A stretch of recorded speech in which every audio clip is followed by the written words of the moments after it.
김경래의 최강 시사. 네, 우리 사회 곳곳의 작은 목소리를 직접 들어보는 시간입니다. 지금은 을밀대 시즌2. 오늘은 아동학대 이야기를 해보겠습니다. 최근에 좀 계속 이 얘기가 뉴스에 많이 나와가지고 언급할 수밖에 없는데 말할 때마다 좀 섬찟섬찟하고 끔찍합니다. 이게 여행 가방에서 아이가 숨진 사건이 있었고, 천안에서요. 창녕에서는 프라이팬 이런 걸로 손을 다치게 한 그런 사건도 있습니다. 애가 굶고 결국 외부인이 구조를 하게 되는 그런 사건도 있었고, 분노도 크고 어떻게 정책적으로 해결을 해야 되는지, 제도적인 어떤 보완 장치를 어떻게 만들어야 되는지, 이런 고민들도 사회적으로 있습니다. 아동학대 문제를 고발한 영화 미스백이라는 영화가 최근에 다시 소환돼서 여러 매체에서 얘기를 하고 있습니다. 뉴스에도 많이 등장하고요.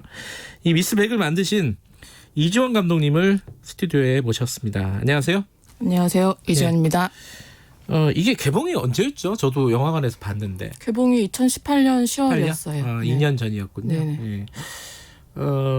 최근에 사실 영화 보신 분들은 알 거예요. 최근에 벌어졌던 창녕 일이 딱 이 영화하고 판박이에요. 그죠? 전 되게 놀랐어요. 너무 영화 같아가지고 화면이. 근데 그 뉴스를 보시면은 저야 관객 중에 한 명이었지만 감독님 입장에서는 더 놀라셨을 것 같아요. 사실.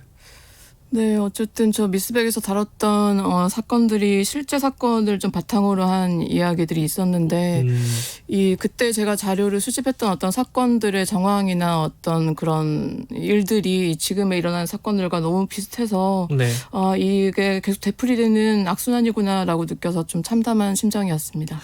지금 말씀하신 것처럼 그 영화도 실제 사례들을 좀 스터디 하셔가지고 그럼 캐릭터를 잡으신 거군요. 네네. 실제로 그 어떤 이제 피해 아동을 한두 명을 특정하기가 어려운 일이어서, 왜냐하면 피해 아동들한테 다시 고스란히 그 시선이 가고 그 아이들이 또 이제 고통받는 일이 되풀이되기 때문에 어떤 한두 명의 아이의 사례를 종합하기보다는 좀 여러 명의 아이들의 사례를 종합해서 그 미스백에서 나오는 지은이라는 아이의 캐릭터를 재창조했었습니다.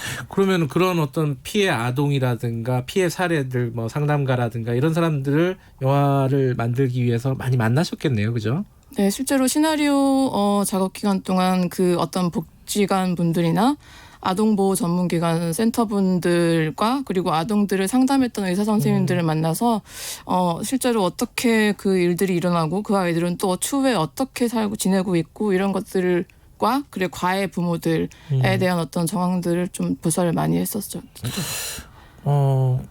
이게 사실 잠깐 뉴스만 봐도 약간 보기가 힘들잖아요. 그 얘기를 이제 계속 듣고 공부하고 해야 되는 거잖아요. 그때 어떤 마음이 어떠셨어요?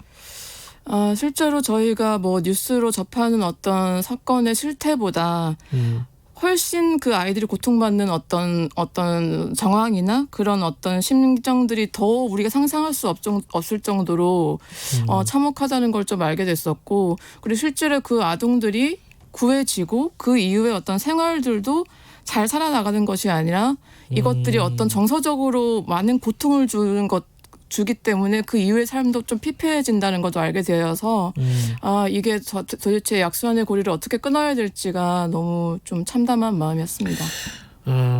이제 왜 이런 일들이 계속 발생하고 고쳐지지 않는가, 이 얘기는 조금 이따 하도록 하고요. 그 사람들을 만나면서 보셨던 사례 중에 좀 기억나시는 사례라든가 청취자 여러분들에게 소개를 할 만한 사례가 어떤 게 있을까요? 어떤 실제로 고통받고 있는 아이들 중에서 이제 스스로 목소리를 내지 못하고 네. 실제로 지금 천안 사건처럼 죽어간 아동들도 있었는데 실제로 자기가 목소리를 내서 구해진 아동들에 대한 사례를 좀 접하게 됐었는데, 네. 그 아이들이 실제로 이제 다시 친권 요즘 박탈과 친권의 어떤 징계권에 대한 문제가 좀 나오고 있잖아요. 네. 근데 그것들을 극복하지 못하고 다시 돌려보내져서 다시 또 고통받고 있고 그런 아이들의 사례를 좀 접하게 됐었는데, 그것이 저한테는 당시에 가장 큰 충격이었던 것 같아요. 그러니까 이 아동 폭력, 아동 학대 때문에 격리가 됐다가 분리가 됐다가 부모랑 다시 가해자에게 돌아가게 되는 어떤 순환, 이렇게 악순환이 되풀이 되더라고요. 법적으로 어쩔 수가 없는. 네, 어쩔 수가 없는 문제였고, 그래서 센터 분들도 이것에 대해서 빨리 시스템이 개선이 돼야 되는데 그렇지 못하는 것에 대해서 굉장히 많이 붕괴하셨었고요. 근데 아이들도 그렇고 그 아이들 케어하는 그 사람들도 마찬가지일 텐데 분명히 이중적인 생각이 있을 거예요. 돌아가면 위험하다는 건 아이들도 힘들다는 걸 알지만 또 부모기 때문에 또 가고 싶은 마음이 있잖아요. 네네네. 그런 양가적인 감정이 있죠, 그죠?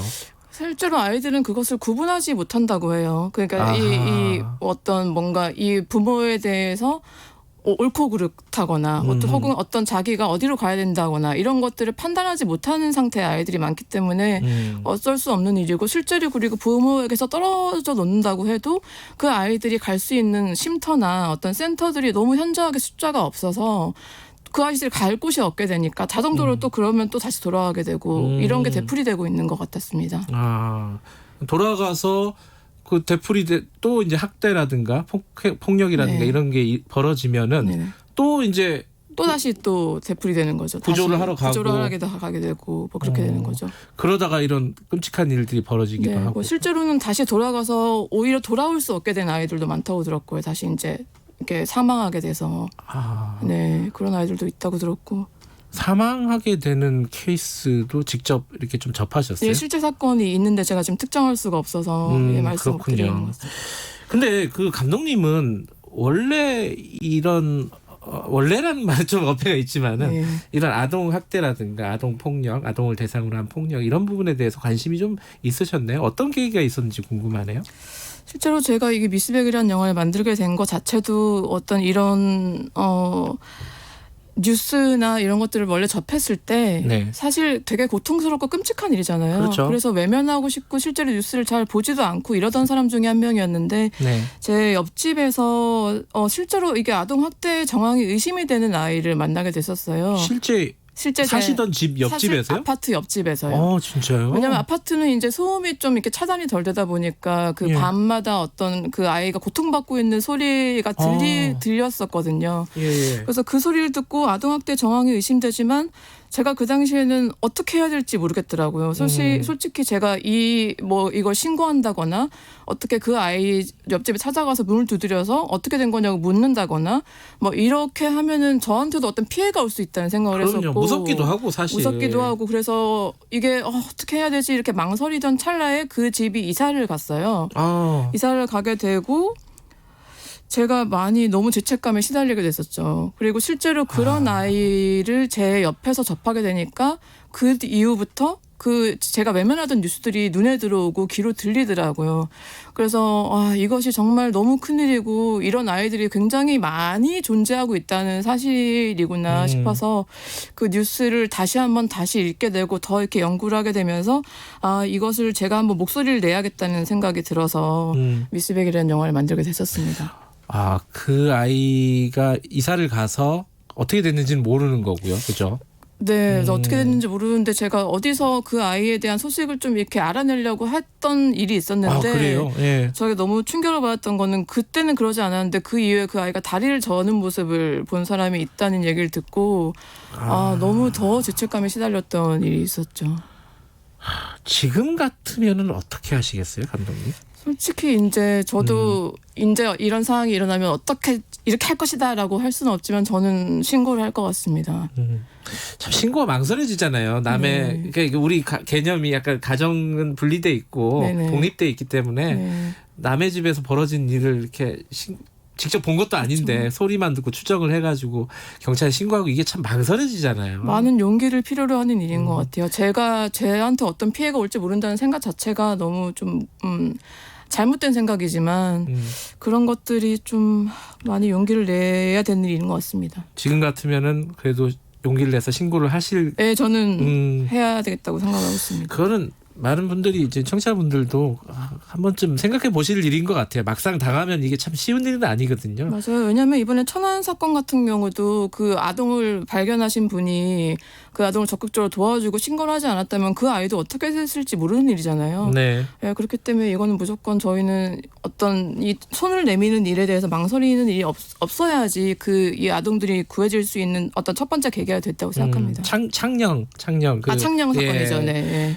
그건 영화랑 진짜 너무 똑같은데 애가 배가 고파가지고 네네. 그 구조해 주신 분이 패스트푸드점에 데려갔더니 그렇게 네. 막 음식을 먹는 CCTV가 잡혔잖아요. 네네네. 보면서 참 그런 분들이 도와주지 않았으면 진짜 계속 그런 네. 반복됐던 그런 사건일 텐데 최악의 상황까지 생각해야 될 수 있었던 일이었던 것 같아요. 용기를 내자. 제도적이고 이런 것들도 중요하지만 개개인의 용기도 굉장히 중요하겠죠. 그렇죠? 네네. 영화 만들고 나서 반응들은 어땠습니까? 좀 예상하셨던 어떤 그런 반응과 어떤 변화라든가 이런 걸 좀 끌어냈다고 보세요? 네, 일단 뭐 이게 영화를 만드는데 도움을 주셨던 센터분들께서 너무 많이 이제 도움이 됐다고 고맙다고 하셨고, 제가 실제로 많이 좀 감정적으로 동요됐던 부분들은 미시백이란 영화가 좀 호응을 얻고 잘 되면서 GV 관객과의 대화를 많이 열었었는데, 제가 편지 같은 걸 많이 받았는데 실제로 자신이 아동학대 피해자였고 너무 오랜 시간 고통받고 있었는데 영화를 보고 많은 치유를 받았다. 그런 어떤 편지를 받고 많이 가슴이 아팠습니다. 그런 네. 편지. 그러니까 트라우마에 계속 시달리는군요. 아동폭력에 네, 시달렸던 네. 분들은. 그 영화의 핵심을 이렇게 얘기를 하셨던 적이 있는 것 같아요. 아동학대를 방관하는 것도 정서적인 살인이다. 이거 정확하게 어떤 뜻인가요? 제가 아까 말씀드렸던 것처럼 이 아동학대 사건에서 구해진 아이들도 그 이후의 삶이 마냥 미스백의 영화에서처럼 아이들과 즐겁게 뛰어논다거나 막 밝게 살지 못한다는 것 자체가 정서적으로 살인을 당한다는 정서적으로 살해를 당하는 것이나 마찬가지라는 의미에서 이런 말씀을 드렸었는데요. 그 아이들이 좀 더 고통받기 전에 그 실제로 아이를 방관하고 그 손을 내밀지 않고 그런 것이 바로 살인과 마찬가지다라는 어떤 생각으로 이런 말씀을 드렸던 것 같아요. 그래서 다시 한번 말씀드리고 싶은 것은 그 아이를 발견했을 때 조금이라도 빨리 그 아이들이 세상으로 밖으로 나올 수 있도록 도와주는 게 우리가 해야 될 일이라는 것을 말씀드린 것 같습니다. 감독님은 영화나 예술 이런 것들이 세상을 좀 변화시킨다 이렇게 생각하는 쪽이신 것 같아요. 그죠? 네, 그래야 그래서 된다? 미스백이라는 영화도 만들게 됐었고요. 차기작은 어떻게 되고 있습니까? 네, 차기작 지금 이제 여름에 촬영을 준비 중인 작품이 있는데요. 네. 비강이라는 작품이고 류승룡, 하지원 배우가 주연이고요. 캐스팅 되게 잘 됐네요. 아유, 네, 행운이라고 생각합니다. 네. 이 영화 역시 좀 사회의 어두운 이면을 다루고 그래요? 있기도 한데요. 앞으로 작품을 만들면서 좀 이렇게 낮지만 좀 날카로운 목소리를 내면서 사회에 좀 변화를 일으키고자 하는 게 제 소망입니다. 영화 제목이 비광이라고요? 비강이라고 합니다. 네. 아직 코로나 때문에 촬영은 못 들어가셨고. 촬영 살짝 딜레이됐습니다. 영화 그 감독님 이지원 감독님이 만드는 영화들이 앞으로 사회를 조금이나마 좋게 만드는 그런 영화가 됐으면 좋겠습니다. 네, 차기작 나오면 저 꼭 보겠습니다. 고맙습니다. 네, 감사합니다. 영화 미스백의 감독님입니다. 이지원 감독이었습니다. 김경래 최강시사 듣고 계신 지금 시각은 8시 43분입니다. 이 시각 교통 상황